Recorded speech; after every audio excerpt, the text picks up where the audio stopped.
আসসালামু আলাইকুম বন্ধুরা, নতুন একটি রেসিপি নিয়ে আপনাদের সামনে হাজির হয়েছি। রেসিপিটি বরাবরের মতো হলেও ব্যতিক্রমভাবে তৈরি করার চেষ্টা করেছি। আজকে আপনাদের সামনে আমি নিয়ে এসেছি মাছ ভুনা রেসিপি। আমি শুরুতে মাছটাকে লম্বালম্বিভাবে এঁকে নিব। এঁকে নেওয়ার কারণ হচ্ছে মাছে যখন মশলা মাখাবো তখন যেন মাছের ভিতরেও মশলাটা প্রবেশ করে। হাফ চা চামচ রসুন বাটা, হাফ চা চামচ আদা বাটা, হাফ চা চামচ ধনিয়ার গুঁড়া, হাফ চা চামচ জিরার গুঁড়া,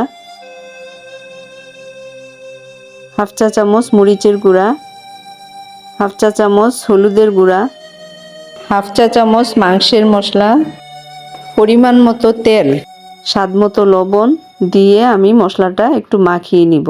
লবণটা দিয়ে মশলাটা মাখিয়ে নিচ্ছি। এই পর্যায়ে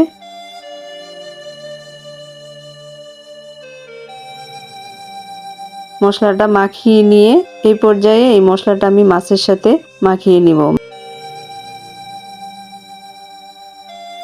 মশলাটা মাছে মাখাতে হবে যেন মাছের কোনো অংশ বাদ না পড়ে যায়। আর এই মাছটাতে আমি মশলা মাখিয়ে 20 মিনিটের মতো রেখে দিব।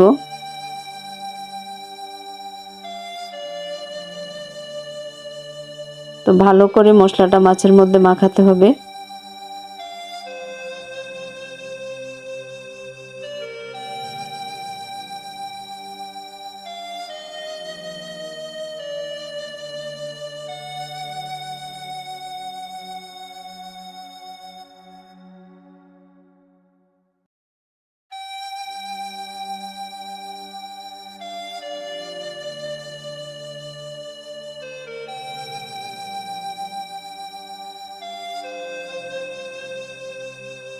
এই পর্যায়ে আমি 2টা টমেটো কুচি করে নিচ্ছি। টমেটোগুলো কুচি করে আমি রেখে দিব। টমেটোগুলো গ্রেভির জন্য কাজে লাগবে।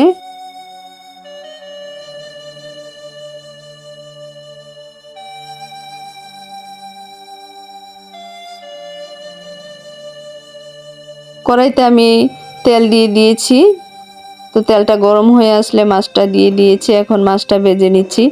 তবে খেয়াল রাখতে হবে এত হাই হিটেও ভাজা যাবে না, লো হিটেও না।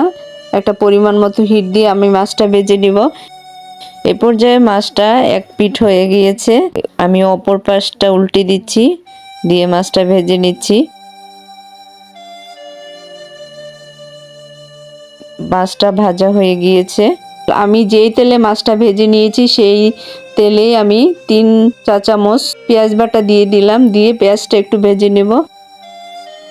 পেঁয়াজটা হালকা ভাজা হয়ে গেলে এই পর্যায়ে আমি দিয়ে দিব হাফ চা চামচ রসুন বাটা, হাফ চা চামচ আদা বাটা দিয়ে ভেজে নিব। পেঁয়াজ এবং রসুনের কাঁচা গন্ধটা চলে গেলে আমি দিয়ে দিব সব রকম গুঁড়া মশলাগুলো।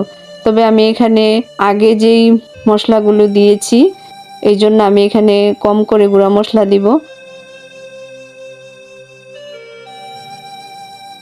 হাফ চা চামচ হলুদের গুঁড়া, হাফ চা চামচ মরিচের গুঁড়া, হাফ চা চামচ জিরার গুঁড়া, হাফ চা চামচ ধনিয়ার গুঁড়া দিয়ে আমি মশলাগুলো কষিয়ে নিব। এই পর্যায়ে মশলাটাতে আমি একটু পানি দিয়ে নিব, কারণ পানিটা না দিলে মশলাটা পুড়ে যেতে পারে। তাই এই পর্যায়ে একটু পানি দিয়ে নিচ্ছি। দিয়ে আমি মশলাটা আরো ভালোভাবে ভেজে নিচ্ছি।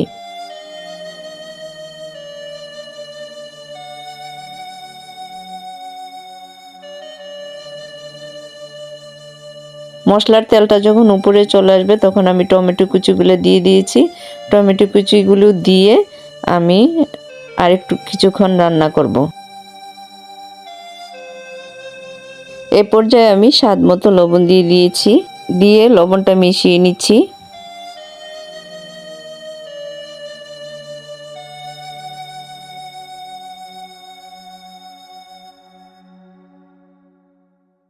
এখন আমি মাছটা দিয়ে দিয়েছি। দিয়ে মাছটাকে টমেটোর সাথে মিশিয়ে নিব। মাছটা মিশিয়ে আরো কিছুক্ষণ রান্না করব। এখন আমি ঢেকে দিয়েছি। ঢেকে দিয়ে কিছুক্ষণ রান্না করতে থাকবো।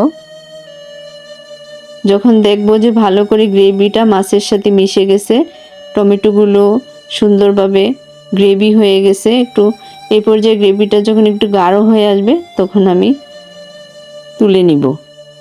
তো আপনারা দেখতে পাচ্ছেন যে আমার গ্রেভিটা গাঢ় হয়ে আসছে, এই পর্যায়ে আমি তুলে নিচ্ছি।